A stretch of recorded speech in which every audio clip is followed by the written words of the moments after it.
Isaiah 9, 2 through 6. The people who walked in darkness have seen a great light.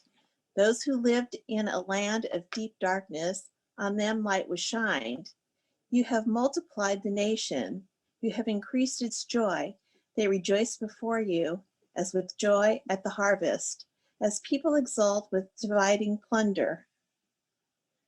For as in the day of Midian's defeat, you have shattered the yoke that burdens them, the bar across their shoulders, the rod of their oppressor. Every warrior's boot used in battle and every garment rolled in blood will be destined for burning, will be fuel for the fire. To us a child is born, to us a son is given, and the government will be on his shoulders, and he will be called Wonderful Counselor, Mighty God, Everlasting Father, Prince of Peace. John 8:12. When Jesus spoke again to the people, he said, I am the light of the world. Whoever follows me will never walk in darkness, but will have the light of life. Well, friends, here we are, 1 week from Advent. Of course, everything feels a little off this year, but that doesn't stop Jesus from coming. So here we are, 1 week from Advent. And I think as your pastor, that means I'm supposed to be starting some sort of series about journeying to meet Jesus or something. In fact, wasn't that our theme last year, on a road trip to see Jesus or something like that? I mean, who really knows anymore? Even the final days of 2019 feel like 3 decades ago this year, don't they? But here's the thing. The normal pastor in me feels like I need to find some kind of new Advent metaphor that takes us on a month-long trip to meet Jesus. Maybe title it On a Donkey Ride to Bethlehem or something like that. But I'm not sure I have it in me this year. Do you? I mean, first of all, is 2020 really the year for a travel metaphor? Do we even know what traveling is anymore?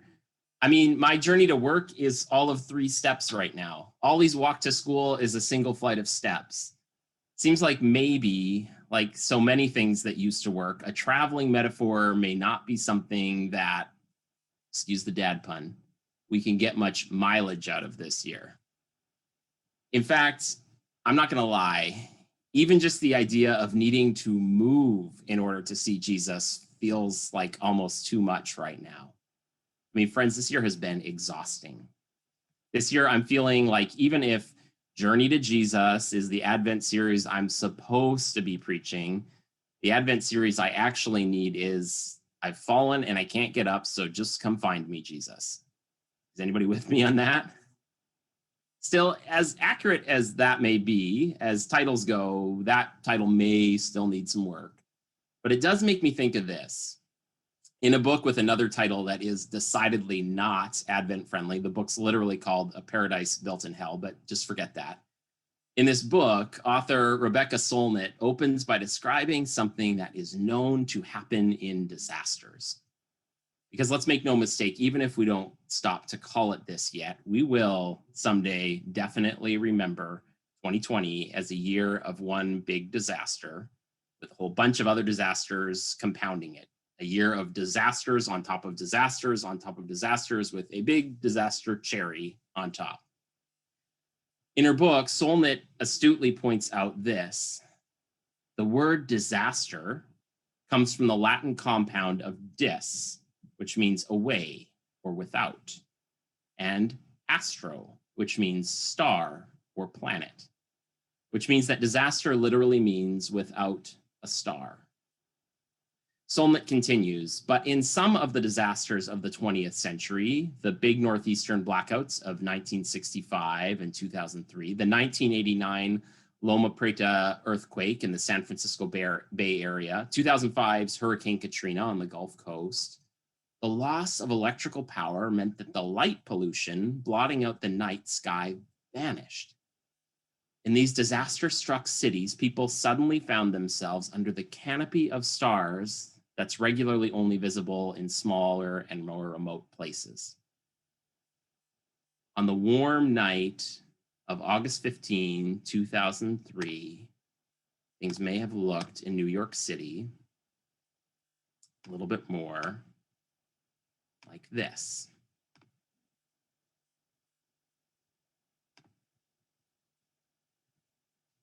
The Milky Way could be seen in New York City that night, a heavenly realm long lost to view from the blackout that hit the Northeast late that afternoon. For Soulknit, this is a metaphor for something that happens in disasters. Yes, disasters are terrible. Yes, we must avoid anything that would romanticize them or neglect to acknowledge the pain and suffering they truly cause, especially for the most vulnerable. But at the same time, Soulknit writes a whole book that is a deep dive into something that also happens in disasters, something that keeps happening, but that most of our journalists and historians somehow keep missing.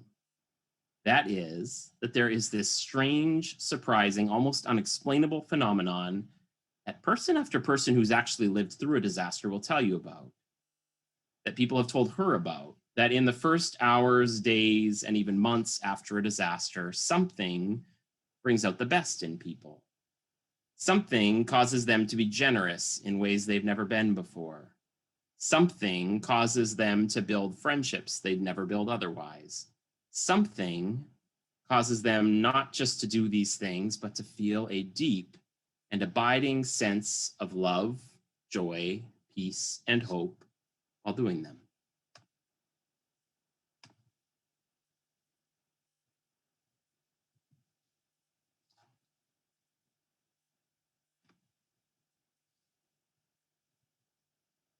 Something, for instance, in the days that followed the 1989 Loma Prieta earthquake in the Bay Area, it caused people to bring out all their thawing frozen food, thawing since the power was out, and hold massive community barbecues all over the streets.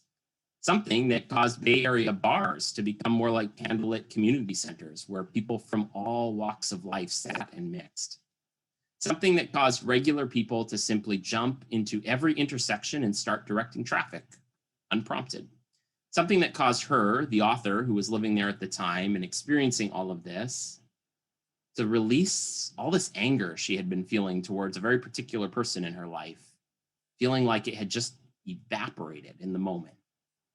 There was something that seemed to be impacting everyone on the streets, she writes, figuring out how to go through this together. Something, an emotion, she writes, that was graver than happiness, but deeply positive.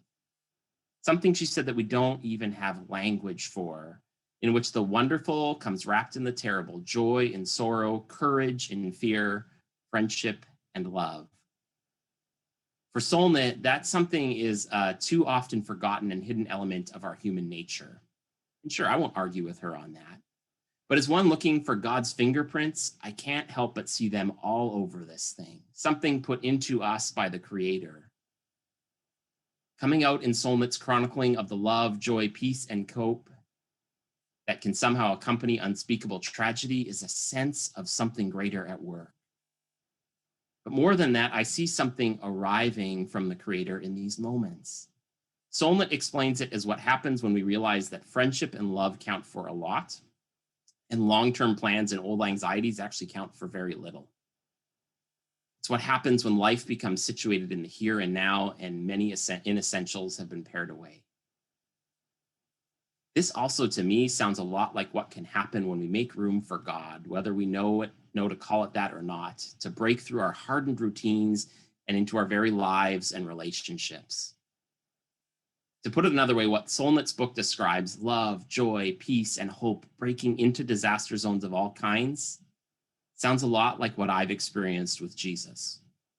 What Jesus, the great light that people saw while walking in the darkness, the light of the world, brought into the world when he came into it. What Jesus brings into the world, including each of our lives and all of our relationships when he comes into those too. In fact, even though Soulknit doesn't attribute the love, joy, peace, and hope of disaster zones to God, her and I get pretty close to being on the same page about it when she talks about the way in which, in cities where disasters knocked out the power, folks were able to see those stars that they'd never seen before. The heavenly realm, she calls it, heavenly realm. Now, maybe her and I mean something a little different by that. Or then again, maybe sometimes we don't, because here's how she goes on to explain it. She says, you can think of the current social order as something akin to the artificial light of the city, another kind of power that just fails in disaster.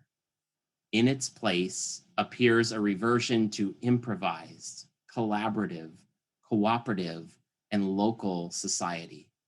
However beautiful the stars of a suddenly visible night sky, few nowadays could find their way by them, but the constellations of solidarity, altruism, and improvisation are within most of us and reappear at these times. People know what to do in a disaster.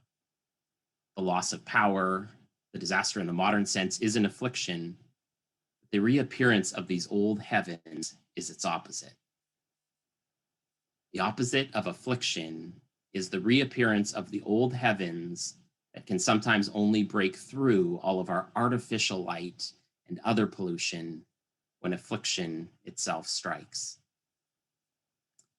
Friends, it's been a hard year. Let's call it a disastrous year. Journeying to Jesus might feel like more than you're up for this year. So this Advent, I just propose this. What if this Advent, all of us who feel like we've fallen and we can't get up, just accept that that's where we are? What if this Advent we stay right there on our backs, looking up into the night sky? What if this Advent we recognize that Journey to Jesus is kind of an ironic name for Advent, given that conceptually speaking, Jesus came a lot farther to be with us than we could even travel to get to Bethlehem?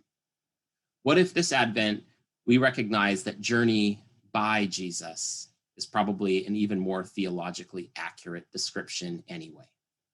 What if this Advent, knowing that we accepted that we're right where we are, on our backs, looking into that night sky, and that as such, in the midst of a year that has been a disaster, in the midst of true pain and hardship that we must never gloss over, there is still also this, up there, in the night sky, in the parts of that night sky that we can probably only see because so much of what we've otherwise come to rely on has been taken from us.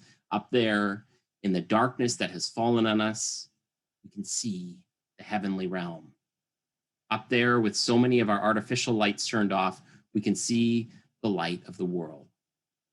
Up there, coming for us, we can see Jesus. This Advent, I invite you to join me in a different kind of Advent for a different kind of year. Each week, we'll have our usual Advent themes: love, joy, peace, hope. I have switched the order from what you're probably most used to, if you even noticed that.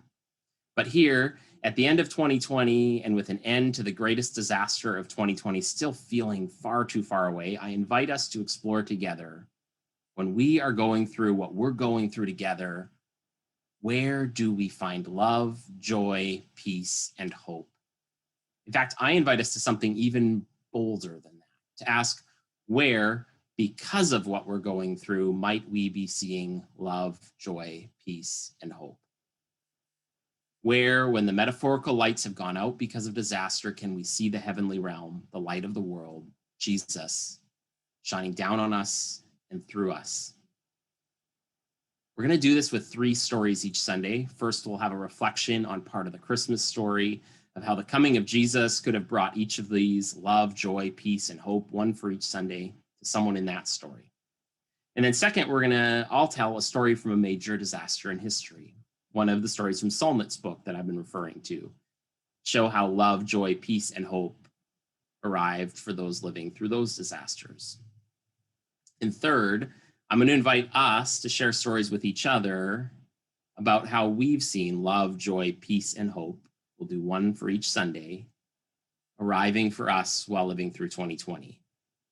How we could see Jesus in that, how we might even have been transformed or be in the midst of being transformed by that. We're going to do all of that without you ever needing to leave your house, let alone get on a donkey and try to find a way to Bethlehem on it. This Advent, starting next Sunday, please join me as we, tired as we are, simply stop to ask, Jesus, where have you been shining down? As some of our artificial lights have blinked off, where have we seen your true light? In this disaster, where have you been with us? In this difficult year, Jesus, where have you been born into our lives all over again?